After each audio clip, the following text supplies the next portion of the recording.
everyone, and welcome back to my Warhammer 40k guides. I am Brady, and today I will be discussing units that I think you should consider using in every Imperium list. I've compared 8th edition 40k to Magic the Gathering, and I'm about to do it again.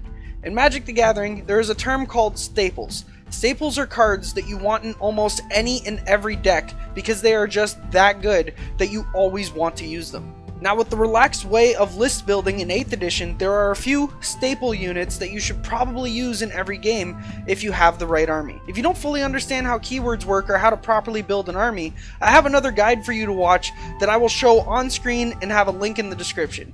That will explain how to use all the different units together for your army lists. With that said, let's dive right into the Imperium staples, or as some people better know it as auto-include units. The first Imperium staple is going to be the Colossus Assassin. This guy has been a staple for most Imperium lists since the beginning of 8th. With the rise of Smite Spam from Chaos in the early days of 8th edition, Imperium needed some cheese of their own to counter it. And they have the Colossus Assassin. So the main reason you take this guy is to cause problems for your opponent's Psykers. And he's also pretty tough to kill for only being 85 points.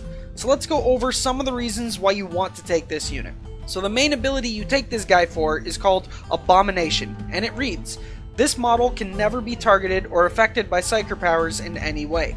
Enemy Psykers within 18 inches of any Colossus Assassin must subtract 2 from Psychic tests and deny the Witch test. This is huge and absolutely wrecks Psykers. He cannot be targeted and spells don't affect him, which doesn't sound so bad, except he also has a rule that allows him to deep strike or come in from reserve, which means on turn 1, you can put him close to all of your opponent's Psykers to start causing some problems for them. The first problem being that they won't ever be able to smite. Smite has to happen to the nearest enemy unit, and so if he's always the closest Psyker, they'll never be able to smite him because you can't target him and because he's not affected by the spells. So if you drop this guy right in front of your opponent's Psykers, they are forced to smite him, and because he isn't affected by the spells, it's all wasted. So he forces the enemy to cast other spells other than smite that can target other things. But he also messes that up because he forces a Psyker to subtract 2 from all of their tests, meaning most spells on average will only go off on an 8+, which is slightly less than 50% chance. So normally you'd say, yeah, that sounds good, but he's the closest model to my opponent, so they'll just kill him easy with focus fire and charging. Wrong. The Colossus Assassin has another rule called Imperium that states, each time an enemy model attacks this model, the attacks are resolved as if the attacker had a BS or WS of 6++, meaning he will only ever be hit on 6s if you don't include modifiers. So against most armies, he will survive much longer than he realistically should. He also has a 4-up invulnerable save, so it makes him even more survivable. So he's not really dealt with very easily, and usually your opponent will either have to just ignore him, tie him up, or waste a large amount of firepower on him just to get rid of the 85 point model. He will almost always get his points worth in every game, and as far as I know, he's not a unique character, meaning you can bring multiples of him.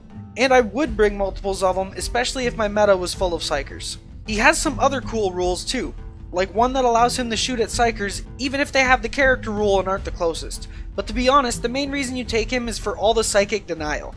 If you place him in a good spot, you can stop your opponent from doing pretty much anything psychic for most of the game.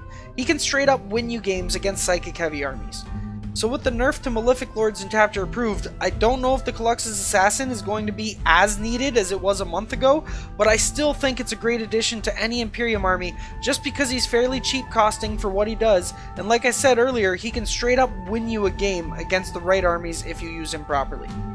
The next unit I think is a staple or an auto-include for most Imperium armies is a Space Marine Librarian. The reason I include this is because of how popular Morty and Magnus are in the meta right now. Even after the changes from chapter approved, I don't see these guys going anywhere. And one of the things that makes these guys exceptionally strong, especially Magnus, is their invulnerable saves.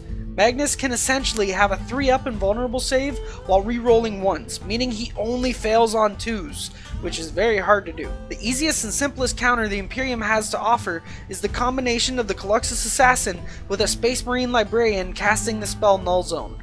Null Zone cancels out the invulnerable saves of any enemy units within 6 inches, and also cuts the result of their psychic tests in half. This is the Magnus killer right here. Most of the time, Magnus will try to deny that spell, but with a Colossus Assassin nearby, it will be much harder for him to do so. And if Null Zone does end up going off, Magnus will be forced to either stay away from your Librarian and the army that he's near, or go in and just die because you'll have 0 survivability without his invulnerable. And because Magnus is primarily melee damage other than smiting people, you have to get in there to do damage, so Magnus will pretty much always be near the 6-inch bubble. The Librarian itself is okay, but combined with the Colossus Assassin, it makes for a devastating combo that can really hurt Psychic Heavy armies and the Bash Brothers, Magnus and Morty. The last unit that I think still might be a staple is Saint Celestine. Before the changes from Chapter Approved, she was a staple, 100%, no doubt in my mind. But her price hike makes me think twice about her being an auto-include or a staple. She's still insanely good, and I think she is worth her points for sure, but for some armies it might be better to use something else that synergizes better with what they have. She's one of the best distraction Carnifexes in the game, allowing most of your army to go unharmed for the first turn or two, and she's really hard to kill since she comes back to life after dying. She moves insanely fast with her Acts of Faith, and with her other Acts of Faith, has a lot of options for what she can do each turn. She also hits like a truck at strength 7 with 6 attacks, each doing 2 damage for a maximum potential of 12 damage in one charge. She is basically the Imperium's Demon Prince, but better since she comes back to life and has a 2-up armor and 4-up invulnerable save, so she's way more survivable. Again, I'm kind of on the fence if she's a staple, but I think even if she isn't, she's still pretty damn close that I feel the need to still include her in this list. With that said, those are all of the Imperium staples that I can think of. But before Chapter Approved, there was a couple more. But now with all of the points changes, there are only a couple of staples or auto-includes that I think are still viable options in any Imperium army. And the beauty about all of these staples is that there is only 3, and they are all HQs, which means you can take a Supreme Command detachment of these 3 units to get +1 command point, and also to be able to easily fit them in your army without ruining your other detachments and losing your benefits like your chapter tactics or stratagems. Again, I don't think you need these units to win, I just think they help a lot for the points that they cost and for what they bring to the table.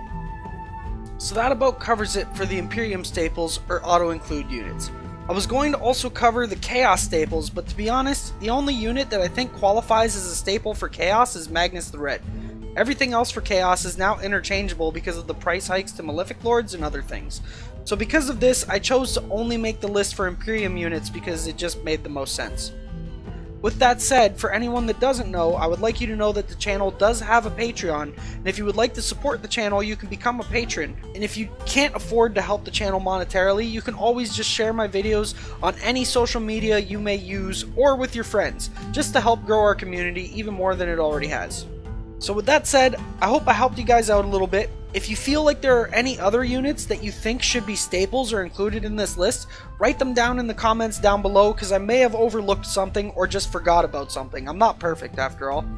So yeah, let me know what you guys think. Tell me if you agree with this list, tell me if you don't agree with it, and tell me if there's anything that you think I missed. With that said, I hope I was able to help you guys, I hope you enjoyed the video, and I'll see you in the next one. Happy wargaming!